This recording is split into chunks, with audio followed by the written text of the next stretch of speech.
성경에 나오는 이 바리새인들을 보면은 조금 깝깝한 마음이 좀 들죠, 그렇죠? 예, 오늘 말씀에도 보면 좀 깝깝하시지 않으십니까? 이들은 왜 이러는 것일까 도대체? 이 바리새인들을 보면은요, 정말 절대로 변하지 않으려고 결심한 사람들인 것 같아요, 그렇죠? 절대로 변하지 않으려고 예수님께서 그렇게 정말 은혜도 주셨고요. 또 예수님께서 또 막 사실은 그 지적도 하셨잖아요. 이 독사의 자식들 하면 회칠한 무덤들아 막 이렇게 경고도 하시고, 또 지금 오늘 말씀의 사건은요, 이 죽은 나사로가 살아난 그런 사건이거든요. 예, 사람이 죽었다가 살아나면 이거 정말 대단한 거 아닙니까?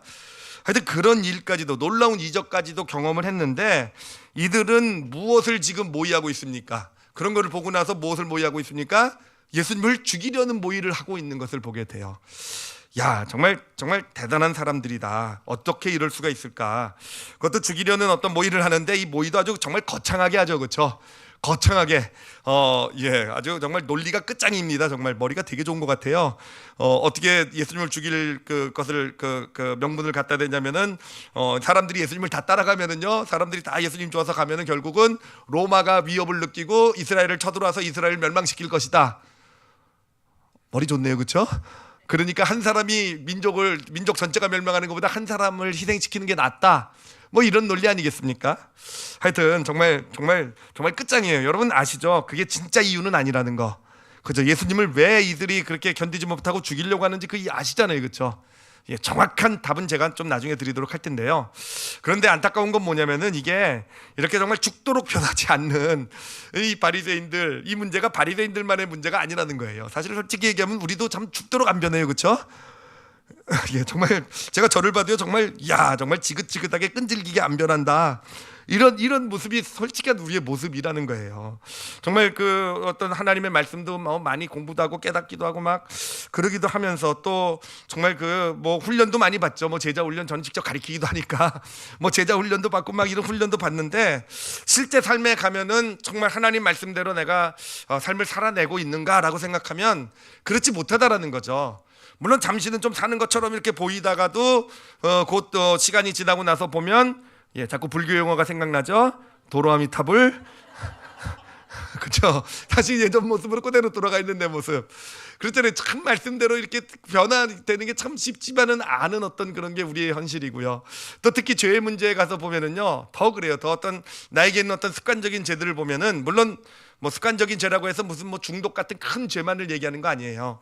어떤 뭐 작아 보이는 어떤 미움이라는 건 뭐 어떤 어떤 상황이나 어떤 어떤 문제가 딱 닥치면 우리에게서 나오는 그런 말이나 행동 같은 그런 거 있잖아요. 하고 나서 늘 후회하는 거요.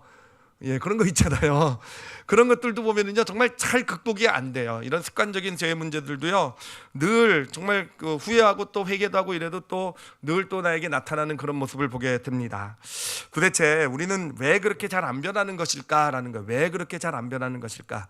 사실 이 질문에 대한 답을 찾는 것은 쉬운 문제는 아닙니다. 정말 뭐 굉장히 큰 분야, 넓은 분야일 수도 있는데, 오늘 이 시간에 좀 함께 나누려고 하는 것이요, 하나님께서 최근에 사실은 또 1대1도 하고 또 어떤 그런 새벽 예배도 하고 이러면서 이에 대한 아주 정말 중요한 깨달음을 주셨어요. 왜 변하지 않는가? 다시 말하면, 거꾸로 얘기하면, 어떻게 우리 크리스찬들이 진짜 변화의 길을 걸어갈 수 있는지, 그 근본 문제에 대해서 하여튼 귀한 깨달음을 이렇게 받아갖게 되었고, 이건 어떤 개인의 삶의 방향뿐만 아니라 우리 교회의 어떤 사역의 방향까지도 이렇게 영향을 미칠 어떤 그런 깨달음으로 이렇게 받고 있습니다. 그래서 오늘 그 깨달음을 좀 함께 같이 나눠보려고 합니다. 우리가 잘 변하지 않는 그 문제의 근원을 좀 함께 먼저 생각을 해보도록 하겠습니다. 우리 어떤 그 행동이나 어떤 삶의 모습을 이렇게 결정해 나가는 것은 그게 뭔지는 쉽죠, 그렇죠? 우리 어떤 정신의 영역에서 우리는 그런 걸 결정해 나갑니다. 그러니까 우리의 정신의 영역에는요, 지정의가 있죠, 그렇죠? 예, 이 지정의, 지라는 것은 뭐겠습니까? 어떤 지성을 얘기하는 거죠, 그렇죠? 지성을 얘기하는 거, 우리의 생각이라고 표현을 하기도 하고요. 어떤 그런 그 지식적인 것, 정보들 이런 걸 다루는 영역이 바로 이 생각의 영역이 됩니다. 이 영역은요 의식 세계라고 얘기하기도 해요. 왜냐하면은 이 생각이라는 것은 우리가 생각의 어떤 그 방향이라든지 흘러가는 걸 또 의식할 수 있기 때문에 의식 세계라고 얘기하기도 합니다. 그런가 하면요 또 정이 있죠. 정이란 건 감정을 얘기하죠, 그렇죠? 어떤 미움이라든지 슬픔이라든지 기쁨이라든지 행복이라든지 뭐 하여튼 여러 가지 감정이 있는데 이 정이라는 것, 이 정은요 우리의 감정을 얘기하는 것, 이거는 또 무의식의 세계더라고요. 보니까 어떤 의식의 차원에서 어떤 이게 진행되는 것이 아니라 어떤 환경이나 어떤 그 자극들이 들어오게 되면은 어떤 그 내게서 갑자기 이렇게 어떤 감정들이 올라오는 거잖아요, 그렇죠? 감정이 어떤 그 생겨나게 되는 거잖아요. 그런 면에서 무의식의 세계에 자리 잡고 있는 것이 바로 감정이다. 이건 제 말이 아니라 그 인지 과학을 하는 사람들이 하는 얘기가 됩니다. 그런가 하면은 의가 있죠. 지정의. 의는 의지를 말하고 의지라는 것은 우리가 뭔가 어떤 그 지정에서 생각과 감정에서 주는 정보를 받아서 그것을 가지고 어떤 판단을 하고 결정을 내리는 것, 그래서 행동으로 옮기게 하는 어떤 이런 것, 이게 바로 의지의 영역이 되는 거죠. 의지. 자, 그렇다고 한다면 여러분 이 세 영역 가운데서 지정의 가운데서 우리가 변하려고 하는데 이 변하지 못하도록 또는 우리를 죄 가운데 머물러 있도록 죄를 짓게 만드는 가장 핵심이 되는 요소는 지정의 중에서 어떤 것이겠습니까? 답은 하지 마세요. 속으로만 생각하세요. 예, 지금 답했다가 여러분 정답 맞히시면 제가 김이 되잖아요, 그렇죠? 예, 지정의 중에서 과연 어떤 것일까라는 거예요. 그것을 한번 성경에 나오는 성경 말씀 또 사건과 말씀을 가지고 한번 짚어보려고 해요. 진짜 어떤 것 때문에 우리가 죄에 빠지게 되고 죄에서 벗어나지 못하게 되고 변화가 안 이루어지게 되는가, 이거를 한번 짚어보도록 하겠습니다. 먼저 첫 번째로 짚어볼 것은요 그 창세기 3장을 좀 살펴보려고 해요. 그 인간이 원죄를 짓게 되는 그 과정을 좀 보려고 합니다. 그 과정에서 그 하와가 선악과를 먹게 되는 과정에서 과연 지정의 중에 어느 것이 주도적인 역할을 하게 되는지를 좀 같이 살펴볼게요. 자, 3장 1절을 보면은 이렇게 나옵니다. 그런데 뱀은 여호와 하나님이 지으신 들짐승 중에서 가장 어떠한 자라고 되어 있습니까? 간교하다고 되어 있어요. 힘이 세다고 되어 있지 않습니다. 예, 힘이 세면 육신을 공격할 텐데 간교하다는 건 뭡니까? 우리의 정신 영역을 공격한다는 뜻이에요, 그렇죠? 예, 사단은 지금도 간교합니다, 아주. 예, 뱀이 여자에게 물어 이르되 하나님이 참으로 너희에게 동산 모든 나무의 열매는 먹지 말라 하시더냐라고 물어보게 돼요. 자, 이건 뭘 물어보는 겁니까? 지금 하와의 지정의 중에서 어느 쪽에 지금 질문을 던지고 있어요? 지식 쪽에 던지고 있죠, 그렇죠? 넌 어떻게 알았냐? 너가 가지고 있는 생각, 배움 무엇이냐? 하나님께서 모든 각종 동산 모든 나무 실과는 먹지 말라고 하시더냐? 지식을 물어보게 돼요. 그때 이제 2절 3절을 보면은요, 그 하와가 이렇게 대답을 합니다. 여자가 뱀에게 말하되 동산 나무의 열매는 우리가 먹을 수 있으나 동산 중앙에 있는 나무의 열매는 하나님의 말씀에 너희는 먹지도 말고 만지지도 말라. 너희가 죽을까 하노라 하셨느니라. 예. 이 하와의 이 생각의 어떤 모습은 어떻습니까? 지금 지식은 올바른 지식을 가지고 있는 것 같습니까? 아닌 것 같습니까? 뭔가 약간 오염이 좀 된 것 같죠, 그렇죠? 예, 하나님께서는 먹지 말라고 했는데 먹지도 말고 또 뭐도 말라고요? 이건 덧붙인 거 아닙니까, 자기가? 문제가 좀 있네요, 그렇죠? 예, 그리고 또 너희가 죽을까 하노라는 원래 너희가 정령 죽으리라 그랬는데 죽을까 좀 약화시켰어요, 그렇죠? 예, 이게 이 지식의 이 문제가 좀 보이기 시작하네요. 근데 그렇지만 여기서 우리가 볼 수 있는 것은요, 큰 흐름에서 봤을 때는 지식의 어떤 그 내용 자체는 그렇게 많이 벗어나 있지 않죠, 그렇죠? 큰 흐름은 맞잖아요. 먹지 말라는 거, 그렇죠? 먹으면 죽을 거라는 거, 그렇죠? 그러니까 지식에 어떤 약간의 오염은 좀 있을지, 약간 왜곡은 있을지 모르지만 큰 틀에서 보면은 올바른 지식을 지금 하와가 가지고 있는 것을 보게 돼요. 자, 그러자 이제 4절 5절에서 뱀이 이렇게 얘기합니다. 뱀이 여자에게 이르되 너희가 결코 죽지 아니하리라. 너희가 그것을 먹는 날에는 너희 눈이 밝아져 하나님과 같이 되어 선악을 알 줄을 누구가 아신다고요? 하나님이 아십니다. 여러분, 이것은 어떻게 보면 지식을 도전하는 것처럼 보이지만 사실은 지식을 도전하는 것이 아니라 지금 하와의 감정을 건드리고 있는 거예요. 지금 하나님을 뭐로 만들고 있습니까? 거짓말쟁이로 만들고 있잖아요. 야, 왜 먹지 말라고 그랬는지 아느냐? 왜 먹지 말라고 그랬냐면 하나님이 워낙 쪼존하셔가지고 자기 혼자 먹으려고 자기 혼자 먹는 얘기는 없군요. 어찌됐든 하나님이 너에게 거짓말한 거야. 하나님이 너희가 하나님처럼 될까봐 쪼잔한 거 맞네요, 그렇죠? 예, 그렇게 거짓말장애로 만든 겁니다. 이건 뭡니까? 지금 지식을 가지고 공격하는 게 아니라 그 감정을 지금 흔들어 놓는 거예요. 여러분 누군가가 그렇게 야, 니네 엄마 거짓말장이야. 니네 엄마가 그거 하지 말라 그랬지. 근데 그게 실은 이런 목적이 있어서 그런 거야. 너 이렇게 조종하려고. 이런 얘기 들으면 어떻게 됩니까? 깨달음이 옵니까? 기분이 나빠집니까? 확실히 기분이 나빠지시는 거 맞죠, 그렇죠? 예, 누군가가 여러분을 속였다 거짓말장이다 하면은요, 뭐 정보 같은 건 별 머리에 들어오지도 않아요. 그다음에 그냥 거짓말에 나를 무시해 뭐 이렇게 되는 거잖아요. 그 감정을 건드는 거예요. 자, 보니까 6절에 보니까요, 여자가 홀딱 넘어가는 것을 보게 돼요. 여자가 그 나무를 본즉 먹음직도 하고 보암직도 하고 지혜롭게 할 만큼 탐스럽기도 한 나무인지라 여자가 그 열매를 따먹고 자기와 함께 있는 남편에게도 주며 그도 먹은지라 라고 되어 있어요. 예, 뭐가 지금 어디에 문제가 생깁니까? 예, 이 감정 쪽에 문제가 생기죠, 그렇죠? 감정이 어떤 그런 그 사단의 어떤 그런 하나님을 거짓말장애로 몬 것에서 어떤 지식에 대한 어떤 것이 아니라 감정이 지금 바뀌어요.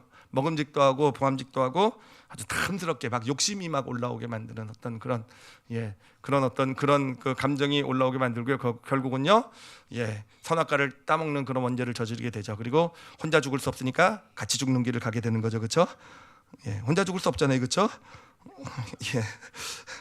여기서 우리가 이것을 이렇게 쭉 이렇게 흐름을 분석을 해보면 발견할 수 있는 사실이 뭐냐면은, 그래 지식도 약간의 왜곡은 있을지 모르지만 사실 큰 틀에서 지식의 어떤 변화는 없는 걸 보게 돼요. 먹으면 안 된다라는 걸 알고 있었어요. 그럼에도 죄를 짓잖아요, 그렇죠? 선악과를 따먹었잖아요. 사실 선악과 따먹고 난 다음에도 하나님을 두려워해서 숨은 걸 보면은요, 결국 지식적으로는 이게 먹으면 안 되는 것이구나라는 지식적인 거는 가지고 있음을 보게 돼요. 그럼에도 불구하고 결국 원죄를 지게 되지 않았습니까? 그거는 뭐 때문입니까? 결국 감정이, 그렇죠? 그 감정의 어떤 그런 무의식의 어떤 그런 것에서 올라오는 감정이 결국은 의지를 조종하게 되고요, 무너뜨리고 결심을 무너뜨리고 원죄를 짓게 되는 어떤 그런 결과를 가져오게 됩니다. 그래서 이 사건에서 우리가 볼 수 있는 것이, 그래요, 이게 우리의 삶의 어떤 변화를 가로막고 또 죄 가운데 있게 하는 문제가 이 감정의 역할이 참 크구나라는 걸 볼 수가 있어요. 근데 이거를요, 이 감정이 얼만큼 크게 역할을 하는지를 아주 적나라하게 보여주는 성경의 구절이 있습니다. 말씀이 있습니다.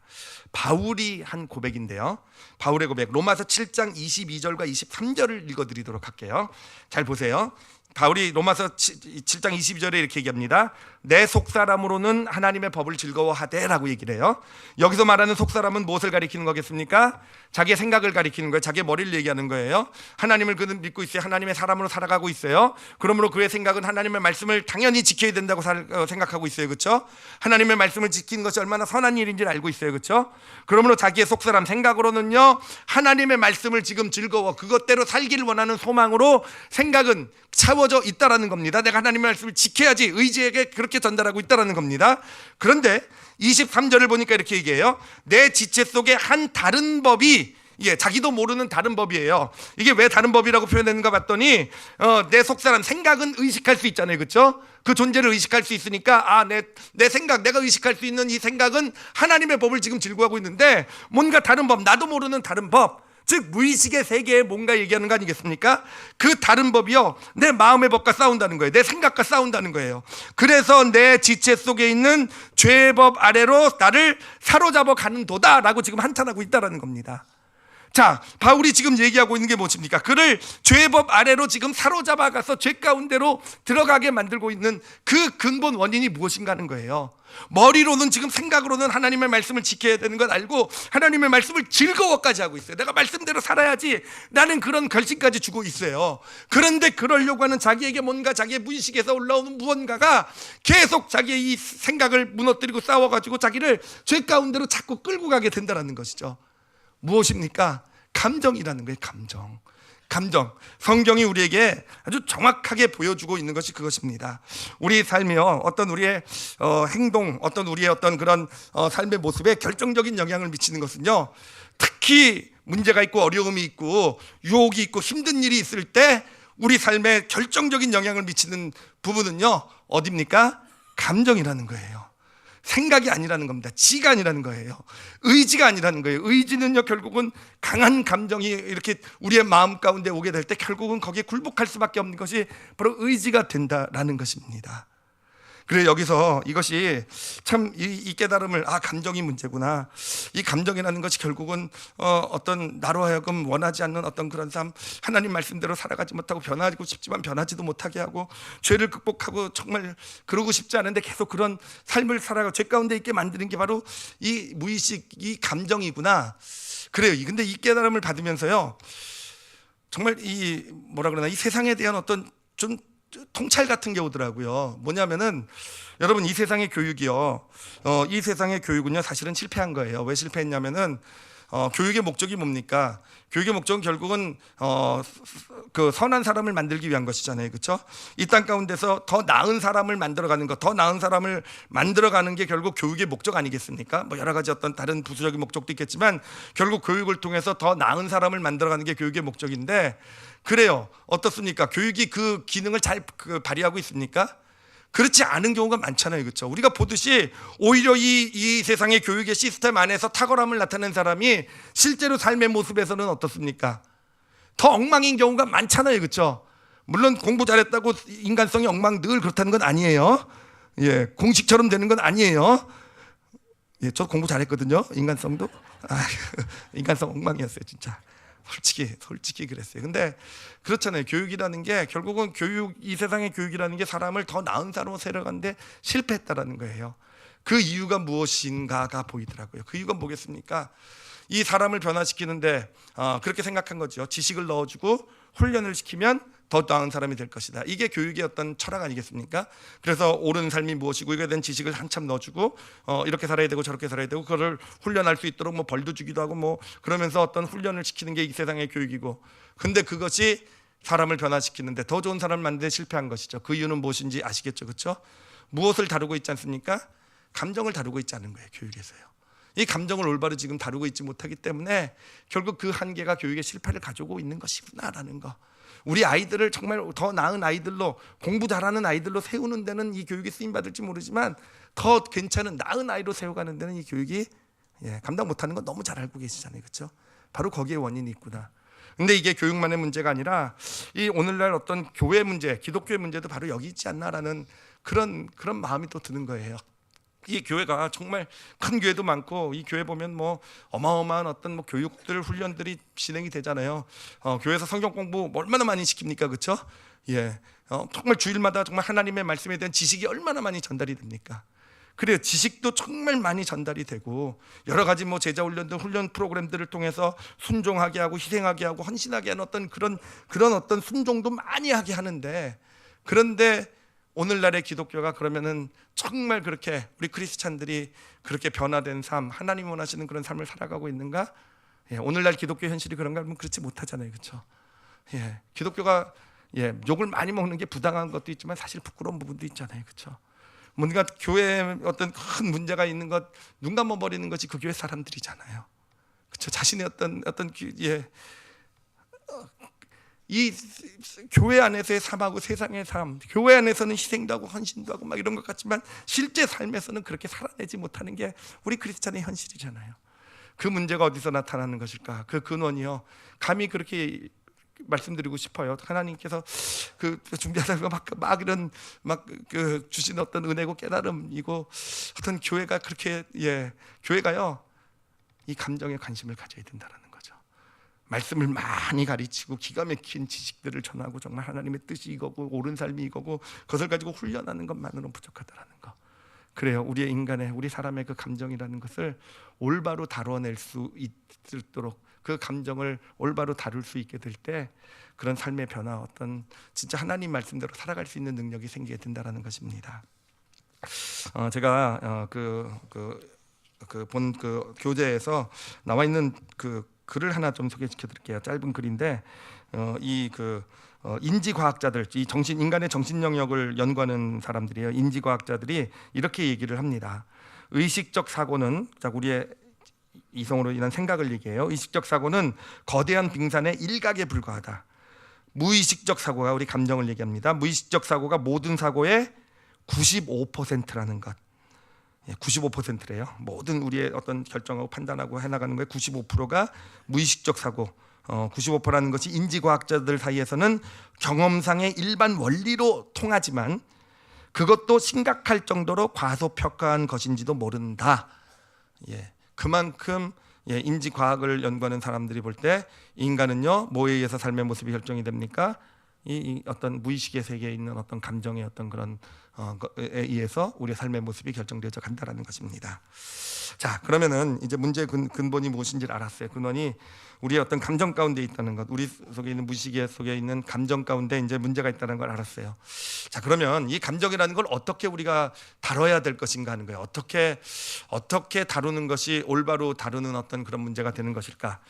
자, 우리가 이걸 예를 들어서 좀 한번 생각해 보도록 할게요. 특히 우리 어떤 우리 삶의 어떤 변화를 가로막고 죄 가운데서 빠져나오지 못하게 하는 어떤 그런 상황을 가지고 이 감정을 어떻게 처리하면 좋을지를 한번 같이 살펴볼게요. 자, 말씀 시작에 나눴던 바리새인들을 먼저 좀 생각해 보도록 하겠습니다. 이 바리새인들이 예수님의 경고를 받고 또 예수님의 어떤 놀라운 이적, 나사로를 살리신 놀라운 이적을 보고도 오히려 예수님을 죽이는 쪽으로 갔잖아요, 그렇죠? 죽이는 쪽으로 갔을 때 그래요. 그들이 내세운 이유는 뭐냐면은 한 사람이 죽은 것을 한 사람을 희생시킴으로써 온 민족이 구원을 받는다. 정말 기가 막히게 짱구를 굴렸다고 말씀드렸죠, 그렇죠? 이거 생각으로 기가 막히게 짱구를 굴려가지고 정말 어마어마한 이유를 딱 갖다 댄 거예요, 그렇죠? 자기들의 예수님을 죽이는 것에 대한 그것을 정당화하고 있는 어마어마한 이유를 딱 갖다 대고 그것을 이제 죽이는 길을 가게 되는데, 여러분 왜 우리는요 사실은 조금만 생각해봐도요 왜 이들이 그런 것을 하고 있는지를 볼 수 있죠, 그렇죠? 왜 예수님을 죽이려고 합니까? 왜 예수님을 죽이려고 합니까? 사실 바리새인들뿐만 아니라 우리도 마찬가지예요. 우리도요 바리새인들과 똑같은 일을 늘 합니다. 뭔가 어떤 마음에 힘든 일이 생기고 어려운 일이 생기고 막 이랬을 때 우리도 그렇잖아요. 정말 어떤 그런 어떤 내 감정, 내 마음 어떤 이런 것이 아니라 내 머리를 통해서 뭔가 그럴듯한 이유를 제시해 가지고 그것을 가지고 내가 지금부터 할 일을 정당화해 나가는 게 우리의 모습이잖아요, 그렇죠? 그래요. 지금 바리새인들도 그 일을 하고 있는 거 아니겠습니까? 지금 이들이 그런 결정을 내리고 있는 이유는 뭡니까?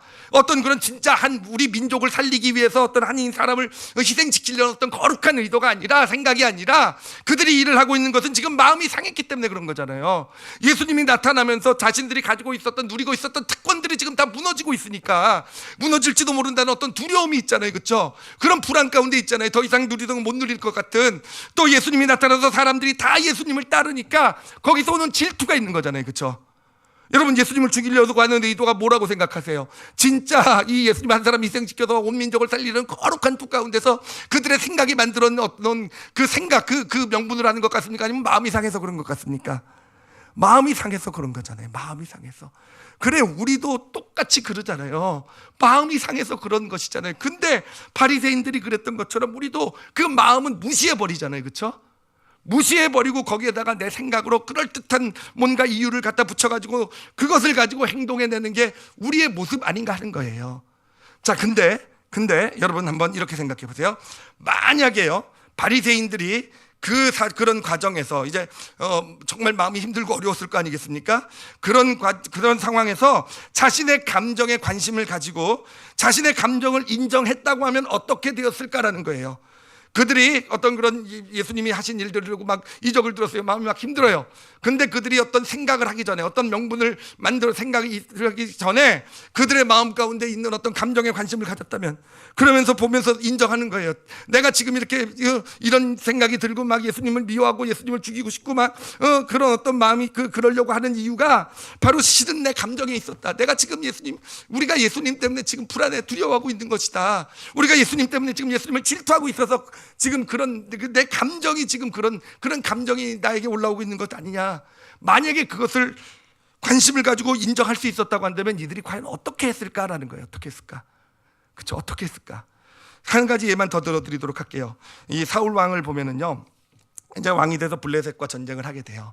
하나님께 버림받게 된 사건인데, 그때 하나님께서는 사무엘 선지자가 와서 제사를 드리는 것을 드려줄 때까지 기다렸다 전쟁을 하라고 했는데 사무엘 선지자가 안 나타납니다. 늦게까지. 그러니까 이 사울 왕이 자기가 제사를 드리고 나가서 전쟁을 해요. 그리고 나서 전쟁에서 승리를 합니다. 근데 이 사건으로 결국 하나님 불순종으로 하나님의 버림을 받게 됩니다. 근데 여러분 이 사건에서도요 보면은요 이제 사무엘 선지자가 찾아와요. 그 다음에 찾아와 가지고 왜 하나님 말씀에 불순종했습니까? 라고 물어보게 돼요. 근데 그때 이들이 이 사울 왕이 뭐라고 대답을 하냐면은요 여러 가지 이유를 갖다 댑니다. 사무엘 선지자가 늦게 와서 그랬던 것이고 이렇게 하다 보면 백성들이 지금 군인들이 다 탈영을 하고 있고 그렇기 때문에 전쟁에 지는 것, 하나님도 우리가 전쟁에 이기는 것, 이스라엘이 전쟁에 이기는 걸 원하시지 않습니까? 그렇기 때문에 내가 전쟁을 싸웠다라는 거, 이렇게 대답을 해요. 그래요. 그런데 여러분 한번 생각을 해보세요. 이거는 지금 사울이 자기의 어떤 머리로 만들어낸 어떤 생각들이잖아요, 그렇죠? 예, 뭐 틀린 말은 아닐 수도 있어요. 생각들인데 사실은 진짜 그가 전쟁을 하나님 말씀에 불순종한 이유는 뭐겠습니까? 두려워서 그랬잖아요. 블레셋 군대들이 점점 그 대군이 가까이 오는 것이 두려워서 곧 들킬 것 같으니까 군인들이 다 무서워서 지금 탈영하는 것을 보고 얼마나 마음이 힘들고 불안했겠어요. 그 마음 가운데 사실은 그 사울 왕은요 굉장히 보잘것없는 집안 출신이에요. 근데 왕까지 됐단 말이에요. 근데 백성들이 인정해주지 않아요. 이 전쟁에서 승리해야지 내가 그래도 어떻게든 왕까지 되어서 백성들의 인정을 받을 수 있단 말이에요. 그 백성들의 인정을 받기를 원하는 그 간절한 그 마음이 있었던 거예요. 어떻게든지 이기지 않으면 나는 안 된다라는 그런 간절함, 그 가운데서 그 감정이 결국은 그 하나님 말씀을 불순종하게 만든 거잖아요. 근데 만약에 사울 왕이 그것을 사무엘 선지자가 와서 왜 불순종하였느냐라고 물었을 때 그 앞에서 솔직히 그 감정을 내놨다면은, 제가 두려워서 그랬습니다라고 얘기했다고 한다면, 제가 정말 불안해가지고 그랬습니다라고 얘기했다면, 제가 왕이 됐는데 정말 이러다가는 왕에서 쫓겨날지도 모른다라는 그런 생각 때문에 정말 내 안에서 욕심이 올라왔어요. 내가 어떻게든 이겨야 된다는 내 욕심 때문에 그것 때문에 어쩔 수 없이 내가 넘어가서 유혹에 넘어가서 그렇게 전쟁을 싸우게 되었습니다. 이렇게 만약에 대답했다고 한다면요, 과연 어떻게 되었을까라는 거예요. 어떻게 되었을까? 과연 그의 삶이 어떻게 되었을까라는 것입니다. 여러분, 여기서 우리가 분명히 보아야 될 것은 뭐냐면요, 감정을 처리할 때요, 우리는요 대부분 감정을 무시하는 쪽으로 처리를 해요. 예, 어떤 특히 어려운 어떤 문제들이 생겨들 때 이 감정이라는 걸 무시하는 쪽으로 처리를 하게 됩니다. 그리고 그 위에다가 우리의 생각을 갖다 붙여요. 그리고 우리의 그 생각을 가지고 우리의 어떤 앞으로 하는 행동을 정당화시켜서 나가는 게, 그렇게 삶을 살아가는 게 우리의 모습이에요. 근데 여기에 생기는 문제는 뭐냐면은, 여러분이 감정이라는 것이 무시하고 내가 내 생각을 통해서, 지적인 걸 통해서 이거를 덮어놓았다고 해서 이것이 그냥 사라지는지 아십니까? 아니요. 그 감정은요, 이 무의식 세계 안에서요 구조화돼 버려요. 무의식 세계 안에서요, 여기서요 시스템화돼 버린다는 거예요. 시스템화. 예, 그 감정이요. 예, 그 어떤 그런 두려움과 불안과 이런 것들이 어느샌가 시스템화가 돼 버려 가지고, 그래요, 비슷한 상황이 들어오면은 똑같이 반응하게 돼요. 여러분, 바리새인들이요 예수님에 대해서요 뭘 하든지 예수님을 꼴보기 싫어했잖아요, 그렇죠? 왜 그랬겠습니까? 사실 예수님이 그렇게 꼴보기 싫은 일만 하신 건 아니잖아요. 은혜도 주시고 정말 그들에게 기회도 주시고 정말 책망도 하셨지만 다시 살아나고자 하는 예수님의 간절한 마음도 전달이 되지 않았겠습니까? 그런데 뭘 해도 꼴보기 싫은 거예요. 왜냐하면은 그래요, 계속 어떤 자신의 감정을 무시하고 어떤 이유를 내세워서 어떤 그런 자신의 감정을 숨기고 그것으로 자신의 생각을 행동을 정당화하다 보니까 어느샌가 그게 시스템화가 돼가지고 그렇게 자기도 모르게 그냥 나사로를 살렸는데도 죽이자 이렇게 나타날 수밖에 없었던 거예요. 사울 왕도 그래요. 그때 정말 하나님 앞에 자신의 감정을 쏟아놨으면 좋았을 뻔했는데 아니요, 그것을 무시했잖아요. 자기의 논리를, 생각을 가지고.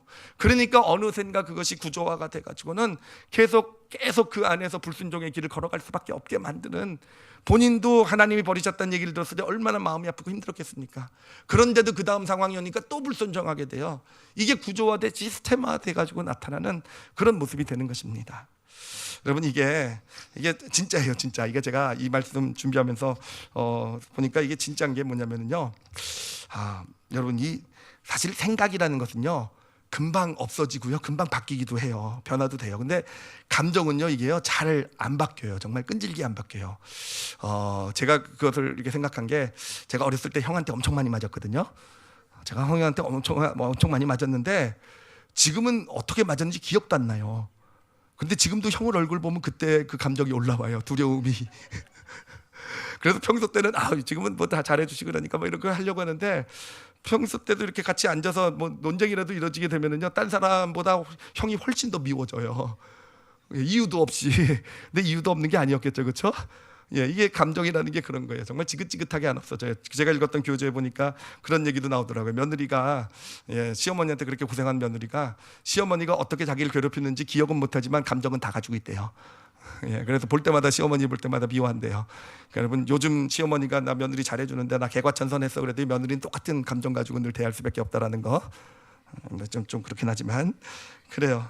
여러분 그래요. 감정이라는 것은요 우리가 자꾸 무시하고 그럴수록 우리 안에 구조화가 되고 시스템화가 돼가지고 그것이 우리를 자꾸 어떤 하나님 말씀대로 살지 못하게 하고 죄 가운데로 끌어가는 그런 결과밖에 나타나지 못해요. 그럼 어떻게 해야 되겠습니까? 감정을 무시하면 안 된다라는 거예요. 정말 우리가 이제 믿음의 길을 걸어가면서 우리가 정말 어떤 믿음의 안에서 우리가 정말 실천하고 뭔가 훈련해야 될 것이 뭐냐면 어떤 내 감정에 관심을 가질 줄 알아야 된다는 거예요. 내 감정에, 남의 감정에, 지난주 말씀이 다른 사람의 감정을 관심 가져주고 인정해주고 존중해 주자 했잖아요. 근데 그거에 앞서서 그거보다도 먼저 우리가 해야 될 것이 내 감정에 우리가 관심을 가져야 돼요. 특히 뭔가 힘들고 어려운 일이 있을 때 뭔가 사건이 있고 어떤 그런 그 가운데서 뭔가를 결정하고 움직여 나갈 때 여러분 먼저 어떤 생각이 아니고 생각으로 뭔가 내가 다 그럴듯하게 만들어 놓은 어떤 생각이 아니라 내 감정을 돌아볼 수 있어야 돼. 내가 왜 이런 지금 일을 하려고 하고 있고 내가 왜 이렇게 이런 결정을 행동을 하려고 하는가 하는 감정을 돌아보고 관심을 가질 수 있어야 되고요. 그리고 그 감정을 인정할 수 있어야 돼요. 내가 미움 때문에 그런 것이구나. 내가 섭섭함 때문에 그런 것이구나. 내가 뭐 어떤 그렇게 될 수 있을 때 그래요. 그렇게 우리가 그 관심을 갖고 인정하게 될 때요.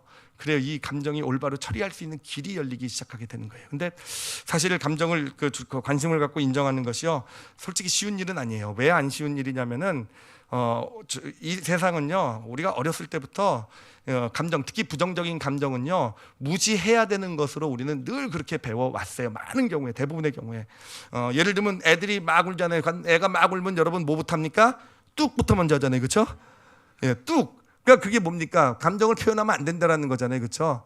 예, 감정을 나타내면 안 된다는 거잖아요. 저는 자라오면서 저도 그랬던 것 같아요. 특히 어떤 좀 마음이 힘들고 어려운 이런 감정들 있잖아요. 이런 감정은요 무시해야 되는, 내가 이것을 표현하면 어떻게 합니까? 사람들이요 비판해요. 그런 감정, 그런 연약한 것이다. 더 그런 감정을 품은 건 너가 연약하다는 어떤 그런 증거다. 이렇게 이런 시야를 가지고 받고 살아온 것이 우리의 존재이기 때문에 우리는 이 감정을, 이 관심을 갖고 내 감정에 관심을 갖는 게 쉽지가 않아요. 그것을 솔직히 인정하는 건 더 쉽지가 않아요. 왜냐하면 그러면 비판받고 정죄받으니까. 그런데 여러분 이제는 우리가 그럴 수 있는 거예요. 왜 그런지 아십니까? 우리가 감정을 관심을 갖고 그것을 인정할 때 그것을 그대로 있는 그대로 인정해 주시는 존중해 주시는 분이 계시기 때문에 그런 거예요. 바로 하나님 아버지란 분이 어떤 분이십니까? 그래요. 우리가 우리의 마음에 어떤 어려움, 힘든 그런 것 가운데서 내 감정을 솔직히 내어놓으실 때 하나님 정죄하시거나 비판하시는 분 아니잖아요. 너 왜 그런 감정 풀었어? 왜 그 감정 때문에 무시하시는 분 아니잖아요. 그냥 받아주시고 위로해 주시는 게 하나님의 은혜고 하나님의 사랑 아니겠습니까?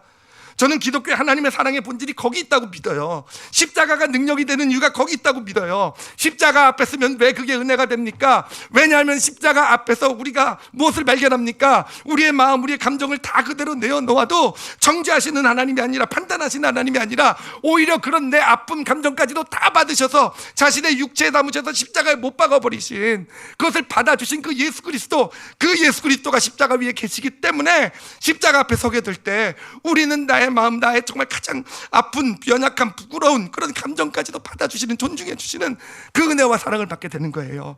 그리고 그 사랑, 그 은혜를 받게 될 때 우리의 생각도 정상적으로 움직이기 시작하게 됩니다. 우리의 지성도 정상적으로 움직여서 올바로 그때부터 생각하고 판단을 하게 되는 것이고, 그에 따라서 우리의 어떤 행동, 의지에서 나타나는 삶의 행동, 삶의 모습도 하나님이 원하시는 올바른 쪽으로 변화되는 그런 축복의 길을 걸어가게 되는 것입니다. 여러분, 바울이요 보면은 로마서 8장에 이렇게 얘기를 해요. 8장 37절에 이렇게 얘기합니다. 그러나 이 모든 일에 우리를 사랑하시는 이로 말미암아 우리가 넉넉히 이기는지라라고 얘기를 해요. 정말 대단한 자신감이에요. 지금 어마어마한 핍박이 있어요. 어마어마한 고난이 있어요. 정말 예수 믿는 것 때문에 정말 감옥에 갇히고 정말 여러 가지 문제들, 정말 그것 때문에 너무너무 고생을 하고 있는 상황이에요.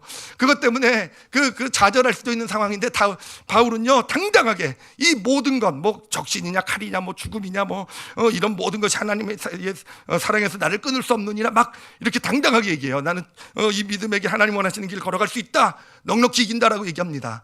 근데 여러분, 이런 당당함, 자신감이 어디서 나는지 아십니까? 이 말씀이 놀라운 이유는 뭐냐면은 이게 로마서 8장이에요. 근데 로마서 7장에 있는 부분이 뭐냐면은 우리가 바울의 그 고백에 대해서 읽었던 그 부분, 내 안에, 내 속사람은 하나님의 뜻을 원하는데 내 안에 있는 어떤 그런 또 하나가 뭔가 무의식의 뭔가가 나를 자꾸 죄 가운데로 끌고 간다라는 그런 고백을 바로 조금 전에 드렸어요. 바울은 조금 전에까지는 그냥 죽을 것 같아가지고 그냥 내가 왜 이러냐, 원하는 대로 살지도 못하고 하나님 뜻대로 살지도 못한다라고 고백했던 바울이 이 8장에 와가지고 바로 얼마 지나지 않아서 내가 하나님 원하시는 대로 나는 당당히 살아갈 수 있다라고 고백할 수 있게 된 거예요. 왜 이렇게 됐는지 아십니까? 그 비결이요, 바로 로마서 7장 24절에 나옵니다. 7장 24절 우리 한번 같이 큰 소리로 읽어보도록 할게요. 읽겠습니다. 시작. 오호라, 나는 곤고한 사람이로다. 이 사망의 몸에서 누가 나를 건져내랴. 그래요. 바울은요 하나님 앞에서 자신의 감정을요 인정한 거예요. 감추고 싶었겠죠. 바울 정도 됐는데요, 바리새인에다가 훈련 받았고 지금 사도예요, 그렇죠? 누가 봐도 정말 거룩하고 누가 봐도 정말 하나님께서 너무너무 귀하게 쓴, 누가 봐도 정말 높은 사람이에요. 그래요. 그도 감추고 싶었을 거예요. 마음이 비록 감정이 올라오고 그래도 뭔가 핑계로 다 덮어버리고 괜찮은 척 거룩한 척하고 살고 싶었을 거예요. 그런데 그는요 솔직히 하나님 앞에 인정한 겁니다. 관심을 가지고 자기를 돌아보면서 왜 내가 안 될까? 나는 하나님 말씀을 지키길 원하는데 왜 자꾸 죄 가운데로 나는 끌려가는 것인가? 내 감정이 문제구나. 그리고는 그 감정을 가지고요 하나님 앞에 인정한 겁니다. 하나님, 저는 이렇게 공고한 자입니다. 이 사망의 몸에서 누가 나를 건져내겠습니까? 바로 이렇게 하나님 앞에서 인정하게 되자 뭐가 임합니까? 하나님께서 그것을 받아주시는 거예요. 존중해 주시는 거예요. 그리고 나서 하나님의 존중을 받게 되면서 괜찮다, 그럴 수 있다. 하나님께서 내가 그것 때문에 예수 그리스도를 십자가에 못 박았다, 그 은혜가 임하게 되면서 바울이 바뀐 겁니다. 오라에서요 내가 뭐든지 정말 하나님 말씀대로 살아갈 수 있다, 이런 당당한 자신감을 가진, 그렇게 삶을 이 변화, 정말 핍박 유혹 가운데서도 하나님 원하시는 길을 걸어가는 바울의 그런 모습이 되어져 간 것입니다. 예수님의 공생애를 보면 그 베데스다 연못에 38년 된 병자를 예수님께서 고치시는 사건이 나와요. 근데 예수님께서 그 38년 된 병자를 찾아가셔서 뭐라고 물어보셨냐면은 내가 낫기를 원하느냐라고 물어보세요. 여러분 그럼 어떻게 대답하시겠습니까? 내가 낫기를 원하느냐. 여러분 지금 병 걸렸다고 생각해 보세요. 근데 병 걸렸는데 지금 38년 동안 지금 고침을 못 받고 있어요. 그냥 죽도록 고생만 하고 정말 다른 사람들은 치료도 받아서 떠나기도 하고 막 이러는데 나는 여전히 죄 가운데 있고, 여전히 나는 병 가운데 있고, 여전히 가난 가운데 있고, 여전히 문제 가운데 살아가고 있어요. 여전히. 그럼 내가 낫기를 원하느냐라고 할 때 뭐라고 대답을 하시겠습니까? 이 사람은요 그때 뭐라고 대답하냐면요 요한복음 5장 7절에 이렇게 얘기합니다. 병자가 대답하되 주여, 물이 움직일 때 나를 못에 넣어주는 사람이 없어. 그러니까 여기가 어떤 곳이냐면은 물이 있는데 물이 이렇게 움직이기 시작하게 될 때 첫 번째로 그 연못에 들어가는 사람은 다 치료를 받는다라는 그런 전설이 있는 곳이에요. 그게 사실인지 아닌지는 뭐 여기서 나눌 건 아니지만 어찌됐든 움직일 때 나를 못에 넣어주는 사람이 없어서 내가 가는 동안에 다른 사람이 먼저 내려가나이다 라고 얘기하고 있어요. 자, 지금 이 병자는 뭐라고 있습니까? 자신의 사정을 설명하고 있어요. 그렇죠? 자신을 변명하고 있어요. 38년 동안 왜 거기 누워 있었냐? 제가 왜 누워 있었냐면은요, 이게 나도 빨리 가서 치료받고 싶고 막 하고 싶은데 나는 지금 몸도 부족하고 돕는 사람도 없어서 내가 38년째 지금 여기 있는 거, 이럴 수밖에 없는 게 이럴 수밖에 없었습니다. 내가 38년 앉아 있는 이 자리에 있는 이유가 이것입니다. 지금 자기 사정을 설명하고 있는 거예요. 네, 여러분, 예수님이 정말 네가 낫기를 원하느냐라고 물어보셨을 때 예수님이 그런 설명을 듣기 원해서 물어보셨겠습니까? 아니요. 예수님께서 이 질문을 하셨을 때는요, 이 38년 된 병자의 그 마음을 나누기 원하셨던 거예요. 38년 동안 앉아있으면서 얼마나, 누워있으면서 얼마나 힘들었겠습니까? 다른 사람들이 먼저 뛰어나가는 것을 보면서 얼마나 좌절을 했고 얼마나 많이 힘들었겠습니까? 그래요. 그 좌절, 힘듦, 그 마음, 어떤 어려움 그 가운데서 정말 그 마음을 하나님 예수님 앞에 좀 쏟아놓기를 원했던 거예요. 그리고 정말 저 낫기를 원합니다라고 고백하기를 원했던 것이 예수님의 원함이 아니었겠습니까? 이 병자는요, 결국은 나았어요. 예수님께서 그 능력으로 치료를 해주셨어요. 아주 38년 만에 병이 다 떠나가고 이제 자신의 침상까지 들고 아주 잘 걸어가게 돼요. 근데 이 사람이 곧 있어서 무슨 일을 하냐면 바리새인들을 만납니다. 예수님을 이제 어떻게든 꼬투리를 잡으려는 바리새인들이 이제 나타나서 이 사람을 협박하기 시작하게 돼요. 그러자 이 사람이 어떻게 하냐면 곧 예수님을 배신합니다. 곧 예수님을 이 바리새인들에게 팔아 넘기는 일을 하게 돼요. 여러분, 이것을 보면서 생각해 봤어요. 왜 이 사람이 그랬을까? 정말 38년 된 병을 고쳐주신 예수님이신데, 그러면 그 은혜가 정말 크잖아요. 그런데 왜 얼마 가지 못해서 그 예수님에게 등을 돌릴 수밖에 없는 그런 모습밖에는 되지 않았을까? 왜 그랬는가? 왜 그런지 아십니까? 온전히 치료받지 못했기 때문에 그래요. 병은 치료받았을지 모르겠어요. 육신의 병은요. 그런데 그 마음의 감정은요, 치료받지 못했던 거예요. 예수님이 내가 낫기를 원하느냐고 했을 때 그 마음을, 그 감정을 쏟아내지 못하고요, 또 그 감정, 그 안에 있었던 그 감정을요, 또 자신의 머리로서, 생각으로서 다 그것을 무시하고 덮어버렸던 것. 결국은 그것이 그대로 남아 있었던 것이고, 결국 그의 삶을 또다시 예수님을 배신하는 정말 큰 죄악에 빠지게 만드는 그런 일이 되었던 것입니다.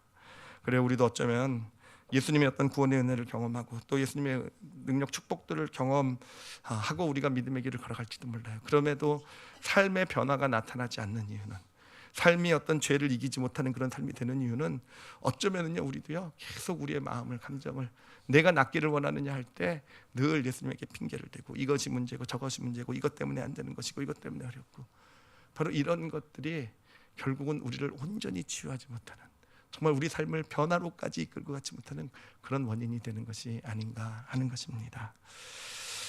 이 시간에 여러분 마음에 좀 마음 뜻을 결심을 좀 하셨으면 좋겠어요. 여러분, 예수님이 내가 낫기를 원하느냐 하면 여러분 어떻게 대답하시겠습니까?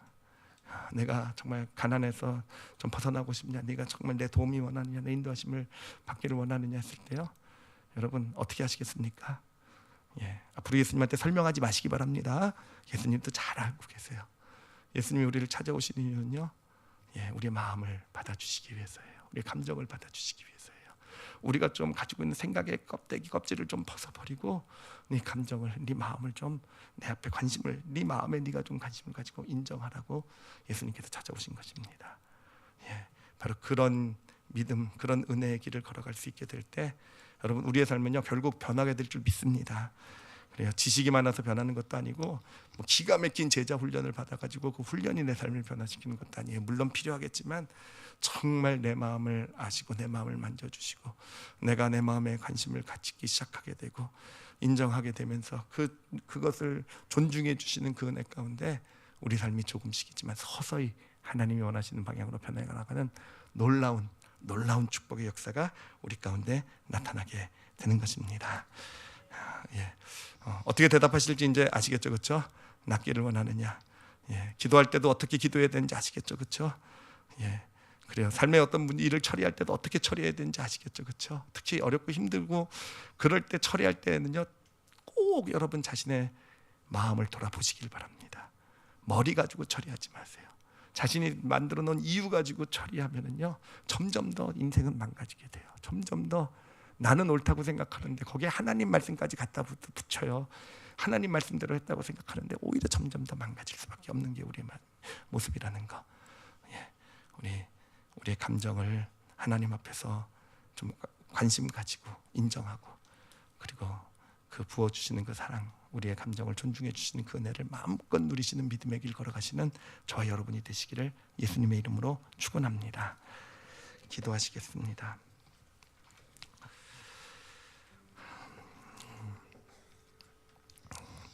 이 시간 기도하실 때요, 예수님이 우리 앞에 지금 서 계시다고 생각하시고 한번 대답해 보세요. 뭐라고 대답하실지. 내가 낫기를 원하느냐라는 거. 여러분 힘든 일 있으시면 아마 다 있으실 거예요, 그렇죠? 소원 있으시고 어려움들이 있을 거예요. 문제들이 있을 거예요. 내가 낳기를 원하느냐, 내가 도와주길 원하느냐. 설명하지 마세요. 뭐 때문에 그렇습니다. 누구 때문에 그렇습니다. 이렇게 하지 마세요. 그건 나중에라도 할 수 있어요.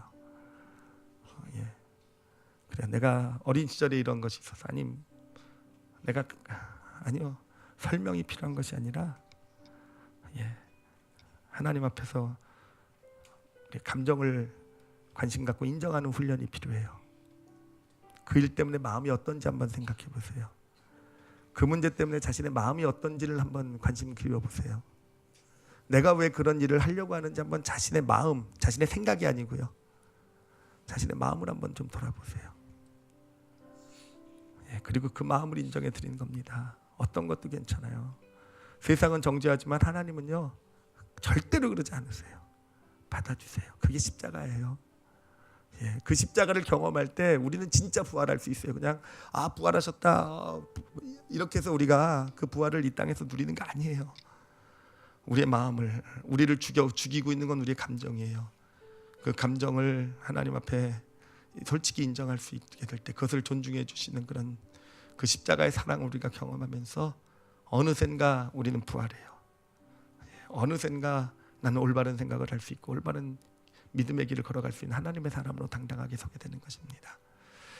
그리고 또 기도하실 때 이 교회를 위해서 기도해 주셨으면 좋겠어요. 교회라는 것이 지식이 전달되고 훈련을 시키는 곳만이 되지 않을 수 있도록 정말 이 감정이 관심 가져도 되고 인정받을 수 있는 그런 곳이 될 수 있었으면 좋겠어요. 예배 가운데 정말 그렇게 하나님의 은혜를 받는 현장이 될 수 있었으면 좋겠고요. 정말 소그룹 모임들 가운데 그런 모임들이요, 그렇게 내가 여기서는 정말 내 마음을 내어놓아도 되는구나, 그것이 존중되는 그런 현장이 될 수 있었으면 좋겠어요. 특히 우리 지난주도 기도했지만 교회 학교를 위해서 기도해 주세요. 이 아이들 정말 혼란의 시기예요. 그렇죠? 혼란의 시기예요. 모든 걸 다 받아주다가 어느샌가 그렇죠, 그들의 감정을 존중해 주지 않잖아요. 사실 그들이 힘들어하는 가장 큰 이유는 뭐겠습니까? 어른들은 우리 마음을 몰라 하잖아요. 사실은요. 교회가 그 역할을 좀 잘 감당하게 해주세요. 이곳에 와서는 아이들이 비록 반항할 수 있어요. 어긋난 모습 보일 수도 있어요. 근데 그 안에서 우리는 그 아이들의 마음을 좀 도와줄 수 있었으면 좋겠어요. 그 아이들의 감정을 좀 도와줄 수 있었으면 좋겠어요. 그 아이들이 그 감정을 좀 내어놓을 수 있는 그런 교회가, 그런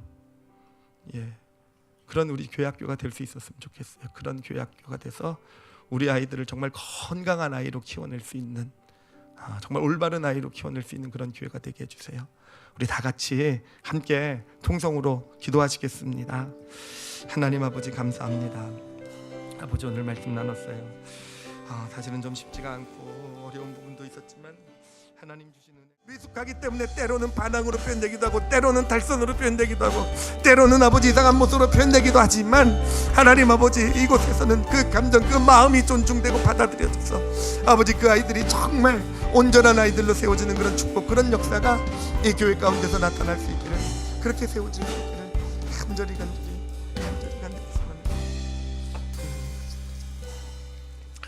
하나님 아버지 정말로 감사합니다. 저희들에게 이 시간 정말 귀한 깨달음 주셨는 줄 믿습니다. 아버지 저희들은 세상을 살아오면서 어느샌가 우리의 마음은 감춰야 되는 것이고 우리의 마음은 부인해야 되는 것, 우리 마음은 눌러놓아야 되는 것, 아버지 그렇게 생각하고 그렇게 이제까지 이 땅을 살아왔던 것이 우리의 모습이고 어느샌가 그렇게 살아오면서 우리의 마음이 망가져 있음을 이 시간 보게 하시니 감사합니다. 하나님 아버지 이제는 당신께서 치유하시는 그런 역사가 있기를 원합니다. 하나님 세상은 여전히 우리가 우리의 마음을, 우리의 감정을 드러낼 때 정죄하고 연약함이라고 얘기할지 모르겠지만 아니요, 당신께서는 우리의 마음, 우리의 감정, 그것이 어떤 것이란다 할지라도 받아주시는 하나님이신 줄 믿습니다. 하나님 당신 앞에 설 때마다 그 은혜 받게 해주십시오. 하나님 정말 소원하는 것은 이 예배의 현장이 단순히 지식이 전달되는 현장이 되고 싶지 않습니다. 아버지 예배의 현장이 단순히 이렇게 살아라 저렇게 살자는 벌 받는다, 하나님 그런 메시지가 전달되는 현장이 되고 싶지 않습니다. 아버지, 이곳이 정말 우리의 마음을 만져주시는 아버지 하나님, 그래서 어느샌가 정말 내 내면이 무의식까지도 온전케 되어서 하나님이 원하시는 그 삶대로 삶을 살아가게 하는 그런 능력을 주는 현장이 되기를 소원하오니 아버지, 우리 올리브교회 역사하여 주시옵소서. 하나님, 우리 올리브교회 그런 교회 되게 하여 주시옵소서. 아버지, 지금 이 시간에도 당신 앞에 마음을 쏟아놓고 있는 영혼들이 있는 줄 압니다. 하나님, 받아주시는 것 감사합니다. 하나님, 힘들면 힘들다고 얘기할 수 있는 아버지 정말로 감사해요. 아버지, 분노하고 있으면 분노하고 있다고 얘기할 수 있는 것 아버지 정말로 많이 감사해요. 하나님, 정말 미움 때문에 너무 힘든 것 아버지 이제 당신 앞에 내어놓을 수 있으니 정말로 많이 감사해요. 하나님 아버지, 그래요, 그렇게 그 은혜, 그 축복 가운데 저희들 살게 하여 주시옵소서. 하나님 감사합니다. 정말 많이 감사합니다. 정말 주님과 같이 우리 마음을 만지시는 분은 없습니다. 아버지 감사합니다. 예수님 이름으로 기도드렸사옵나이다.